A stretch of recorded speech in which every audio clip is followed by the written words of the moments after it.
নবী সাল্লাল্লাহু আলাইহি ওয়াসাল্লাম বলেছেন যে এই দোয়া পড়ার পরে যদি কেউ সকালে পড়ে রাত্রের আগে মারা যায় জান্নাতে চলে যাবে, রাতে পড়ে সকালের আগে ইন্তেকাল করলে জান্নাতে চলে যাবে।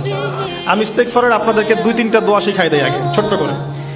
1 নাম্বার, যারা একটু পড়াশোনা করেন মাশাআল্লাহ তারা এইটা পড়বেন, সাইয়্যিদুল ইস্তেগফার। সাইয়্যিদুল ইস্তেগফার আমার সাথে বলবেন, আল্লাহুম্মা আনতা রাব্বি লা ইলাহা ইল্লা আনতা খালাকতানি আনা আবদুক ওয়া আনা আলা আহদিক ওয়া ওয়া'দিকা মাসতাতা'ত আউযু বিকা মিন শাররি মা সানা'ত আবুউ লাক বিনি'মাতিকা আলাইয়া ওয়া আবুউ বিযামবি ফাগফিরলি ফাইন্নাহু লা ইয়াগফিরুয যুনুবা ইল্লা আনতা।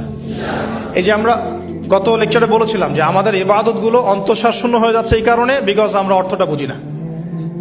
এই যে দোয়াটা আপনি করলেন, নবী সাল্লাল্লাহু আলাইহি ওয়াসাল্লাম বলেছেন যে এই দোয়া পড়ার পরে যদি কেউ সকালে পড়ে রাত্রের আগে মারা যায় জান্নাতে চলে যাবে।